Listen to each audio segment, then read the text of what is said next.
ពូជសាសន៍ Elves នៅក្នុងព្រៃពន្លឺ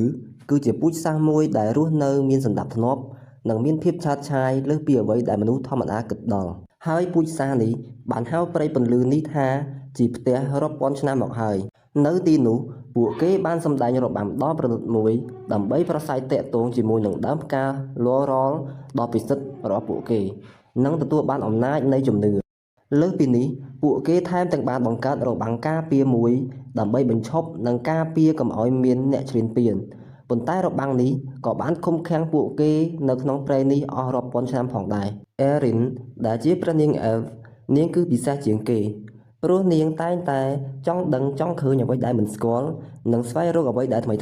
ប៉ុន្តែទំនួលខុសត្រូវដែលត្រូវធ្វើជាអ្នកស្នងតំណែងគឺជាបន្ទុកដ៏ធ្ងន់មួយនៅលើស្មារបស់ Erin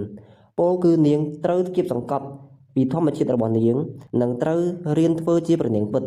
តើអ្វីទៅជាព្រះនាងពិត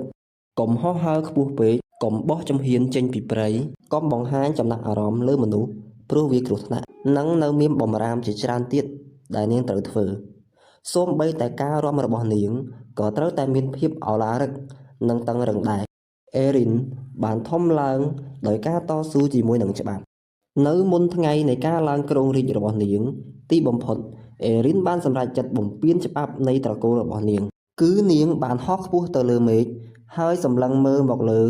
ព្រៃពន្លឺដែលជាមជ្ឈដ្ឋានដែលនាងរស់នៅហើយ Erin បានគិតក្នុងចិត្តថាប្រសិនបើនាងត្រឡប់ទៅផ្ទះវិញនាងនឹងក្លាយទៅជាមហាក្សត្រីទី1ដែលនឹងត្រូវរស់នៅក្នុងព្រៃពន្លឺរហូតគ្មានសេរីភាពប៉ុន្តែប្រសិនបើនាងចាកចេញនៅពេលនេះនោះនាងនឹងទទួលបាននូវសេរីភាពដែលនាងចង់បាននិងអាចធ្វើអ្វីដែលនាងចង់ធ្វើ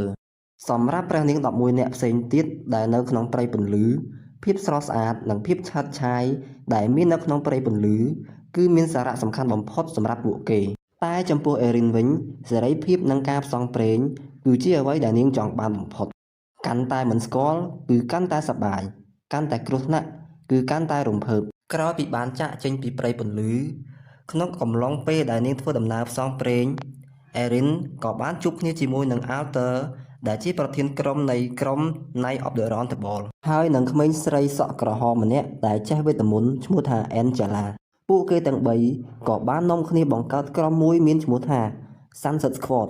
ហើយពួកគេក៏បានធ្វើដំណើរផ្សងព្រេងជាមួយគ្នានៅក្នុងពិភពរបស់មនុស្សក្នុងអំឡុងពេលដែលពួកគេធ្វើដំណើរ Erin ក៏បានឮពីការលិចកប៉ាល់ដ៏អាថ៌កំបាំងមួយនិងការលុកលុយរបស់ក្រុមចោរសមុទ្រក្រោយមកនាងក៏បានធ្វើជាមិត្តជាមួយនឹង Charlotte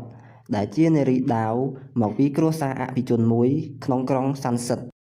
បន្ទាប់ពីបានឃើញ Charlotte ឡើងលើកប៉ាល់រៀបនឹងចេញដំណើរ Erin ក៏មានចិត្តចង់រួមដំណើរជាមួយ Charlotte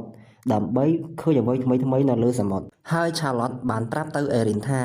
កប៉ាល់របស់នាងនឹងត្រឡប់មកវិញនៅមុនមេឃងងឹតហើយក៏បានសួរទៅកាន់ Erin វិញថាតើនាងពិតជាចង់ឡើងលើកប៉ាល់របស់ខ្ញុំមែនទេតើការធ្វើដំណើរនេះនាងមានបេសកកម្មអ្វីដែរបេសកកម្មជាអ្វី Erin បានឆ្ងល់ព្រោះនាងមិនដែលឮពាក្យនេះពីមុនមកទេព្រោះចាប់តាំងពីពេលនាងកើតមកនាងត្រូវបានសន្មតថានឹងក្លាយជាមហាក្សត្រីតែនាងបានគេចខ្លួនបាត់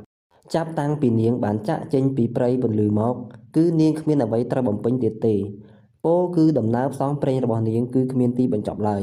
ចុងក្រោយ Erin បានសម្រេចចិត្តមិនឡើងលើកប៉ាល់ហើយនាងបាននិយាយលាទៅកាន់ Charlotte និងបានសម្ដែងរបាំពោលជ័យសម្រាប់ការធ្វើដំណើរកម្សាន្តរបស់នាងមុនពេលពួកគេបែកគ្នា Charlotte បាននិយាយថា